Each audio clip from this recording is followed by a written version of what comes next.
번째 경기 삼성생명 대 KB스타즈 분석 시작해보겠습니다.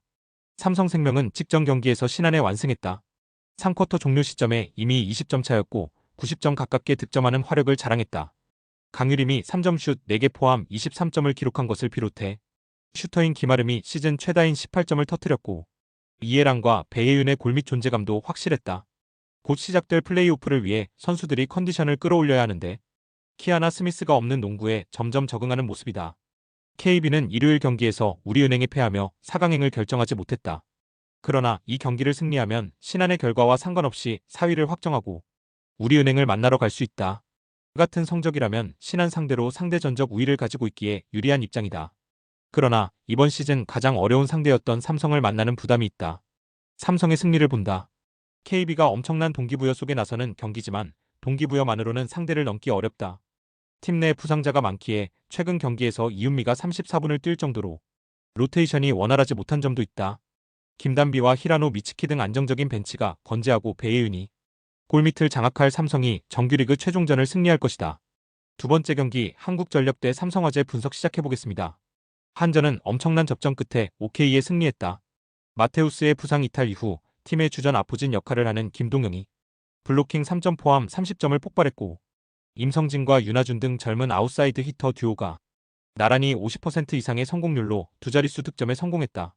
외인의 공백에도 국내 선수들이 분전 중인 최근이다. 삼성화재는 지난 홈경기에서 우리카드에 리버스 2패를 당했다. 1세트를 따낸 데에 이어 2세트에서도 20점까지 앞서갔는데 역전당한 이후 흐름을 내줬다.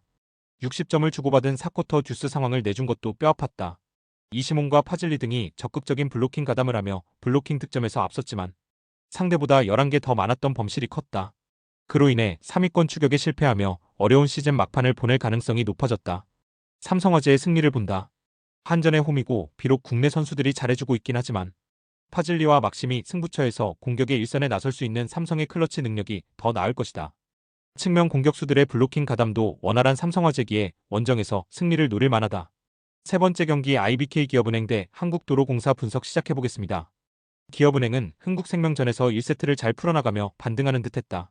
그러나 접전 상황을 이겨내지 못하며 세트를 내줬고 다시 한번 셔사웃 패배를 당했다. 이소영이 9차례 공격 시도에서 단 한 차례 성공에 그치며 부진했고 육소영의 공격 성공률도 떨어진 모습이다. 황민경이 빠진 이후 그들이 자랑하던 수비에도 구멍이 났다. 도로공사는 지난 주말 홈경기에서 정관장에 분패했다. 3세트를 잡아내며 세트스코어 리드를 잡았는데 4, 5세트를 내리내준 것이 아쉬웠다. 니콜로바가 50%가 넘는 성공률로 26점을 기록했고 김세빈이 블로킹 6점 포함 12점으로 활약했지만 타나차와 강소희의 성공률이 20%대에 그친 것이 아쉬웠다.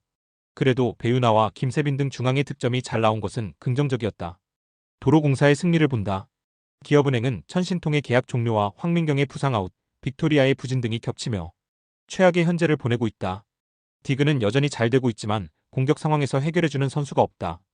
니콜로바와 타나차, 강소희의 삼각편대가 본인의 역할을 충분히 해주는 도로공사가 승리할 것이다. 스포츠 당첨에 제일 중요한 건 조합입니다. 각 팀 분석을 잘한다고 하여도 조합을 못할 경우 큰 배당을 가져가지 못하는 거 다들 아실 겁니다. 그리고 유튜브에 조합을 올려드릴 수 있지만 좀 더 자세한 정보들과 배당 흐름 및 각종 이슈 등 경기 전까지 어떻게 될지 모르니 조합을 빠르게 유튜브에 올려드릴 수 없는 점 양해 부탁드립니다. 조합 신청은 아래 고정 댓글 링크로 조합 신청 말 걸어주세요. 금전 요구 및 멤버십 가입 조건 일체 없습니다. 좋은 건 서로 나눠 갑시다.